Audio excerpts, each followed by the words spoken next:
تو یہ گلشن خواتین کی تعلیم سے متعلق، تعلیم سے کیا ہوتا ہے اس کے متعلق آپ کے سامنے ایک اپنی چھوٹی سی تقریر پیش کریں گی. آپ حضرات کا اور نماز کرنا ہے. السلام علیکم. الحمد لله وحده والصلاة والسلام على من لا نبي بعده.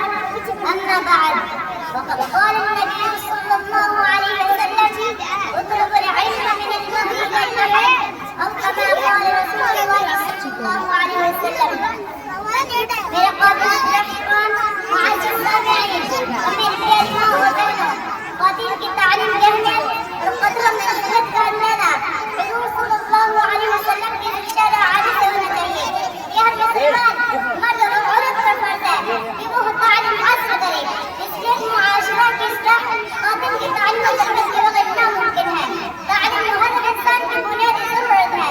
گویا تعلیم تہذیب کا چراغ روشن کرتی ہے اور اس چراغ کو روشن رکھنے اور چراغ سے چراغ جلانے کی ذمہ داری ماں پر ہوتی ہے. جیسی ماں ہوتی ہے ویسا ہی گھر ہوتا ہے. ماں کون بنتی ہے؟ لڑکی. آج ہماری گود میں جو بچے کر رہی ہے وہی کل کے بچے کی ماں بنے گی اور وہی اپنے گھروں میں تہذیب کا چراغ روشن کرے گی. تو خواتین کی تعلیم رکھتا ہے ماں کی تعلیم. بچے کی تعلیم ماں کی گود سے شروع ہوتی ہے. ایک پرندہ اس طرح اپنے گھونسلے میں تناسب کی زندگی بسر کرتا ہے وہی حال بچے کا اپنے ماں کی نرمی اور محبت والی گود میں ہوتا ہے. وہ اپنے والدین کی خصوصیات سے تہذیب اور اخلاق کا درس دیتا ہے. وہ پیدائش کے بعد اپنی صورت اور سیرت کے اعتبار سے فرشتہ ہوتا ہے لیکن وہ اپنے سرزمین کو نمونہ بنا کر اسے انسان سکھا سکتی ہے. بنا کر بچے کے دل میں فطرت ہمدردی محبت صداقت خدمت اور میل ملاپ کا جذبہ اتار سکتی ہے. اس کے برخلاف رہنا نہ مساعد نہ پسندیدہ نہ خوشگوار ماحول میں بچے کے اندر رفاقت نفرت غصہ حسد نافرمانی جیسے برے جذبات ابھرنے کے باعث بنتی ہے جس کی وجہ سے بچے کی شخصیت عمر بھر کے لیے مجروح ہونا گرم ہو جاتی ہے.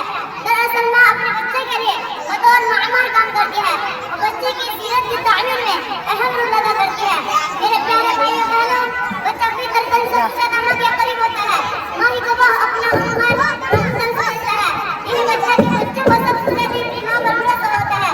وہ سب سے زیادہ ماں سے سیکھتا ہے. یہی وجہ ہے کہ بچے کی سیرت میں ماں کی سیرت کی ضرورت کو آسانی سے دیکھی جا سکتی ہے.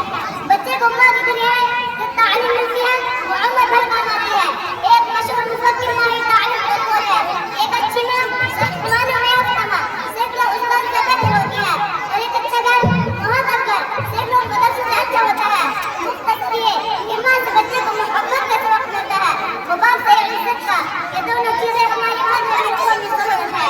ایمانداری دینداری شرافت جیسی نعمتوں کو حاصل کرنے کا واحد راستہ یہ ہے کہ مسلم خواتین کی تعلیم کا عام کیا جائے اور حتی الامکان بہتر سے بہتر بنایا جائے تاکہ ہماری بچیاں سچی مسلمان اور اچھی مائیں بنیں.